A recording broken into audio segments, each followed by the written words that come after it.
And it's the day before what they're calling the largest Latino event ever in the history of this town. But I'm not sure that anybody's ever really done something that was uniquely Latino.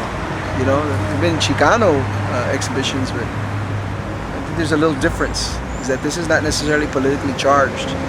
It's not trying to prove anything. It's introducing ourselves to a more conscious level of the creative economy.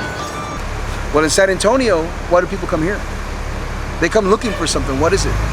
We're throwing the dice that as a top of the table, an effort that it's the economy of art. Well, I think they're trying to make everybody aware of the creative aspect that's around the entire city. Yeah. And, you know, to get all people involved, because everybody's creative in some sense of the word. And that they're trying to do, what they're doing is creating a marketplace for the artists themselves. Yeah, but you know, the term starving artist should be obsolete, but it's not, and it's far from ever being obsolete. We're trying to create an economic empowerment movement for artists to understand that there's no reason for them to be starving artists. You know? They're going to put together everything. We're trying very purposely for it not to be an exhibition. We need it to be a bazaar.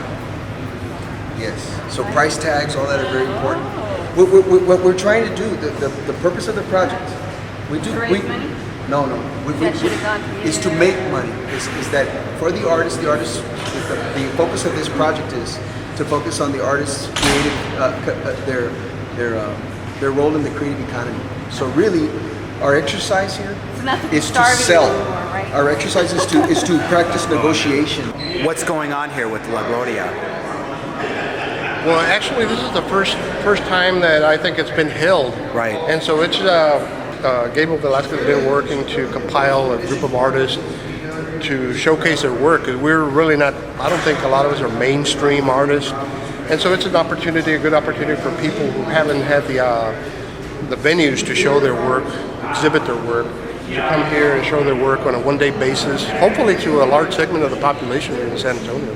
So there are 20 artists that are going in to create not necessarily a gallery environment, but a for sale gallery environment. So it's supposed to look more like a Turkish bazaar. We've told people that are setting it up, when you're done with it, if it looks like you're in a museum, you didn't do what's supposed to be done. We know how to do that, but it should look like a Turkish bazaar or fine art for people that somehow will know that the work is for sale. Tell me a little bit about what they're going to be doing here. Right here, it's just going to be in this building an area for visual artists to set up their work, display it, hopefully make some connections, hopefully make some sales. It's an opportunity to, you know, stimulate the artistic economy and hopefully bring people in and introduce them to some great art that San Antonio has to offer. And then there's also going to be music here. There's going to be some bands playing, so it should be a lot of fun. Like I say, this history in the making. It's the first inaugural event, La Gloria. Very big honor for me to be invited by Gabriel to come do this. I think it's going to be something that's going to make a lot of people more well known or get you on the map. More to say, look for a good turnout. What 300-400? I think would be a good guesstimate. Yeah. So. What do you think this is going to do for the artist community here with this type of project? I think it's going to actually give the artist community a lot of exposure, a lot of well-deserved and overdue, long-needed exposure.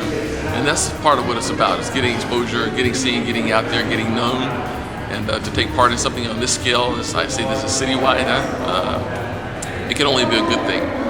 Art can sometimes be seen as a side thing, as an extracurricular, maybe even an underground economy. This is almost an effort to pull that out from underneath and put it on top. And it's different in that the language that we're introducing is a business language. And when we talk about the creative economy and you know, it as a stimulus in general, that if people come to town because they know that there's all this art, that people could say, hey, are you going to go to the convention in San Antonio? And says, no, but I'm going to go down there and just look for art, because that's a hell of a place.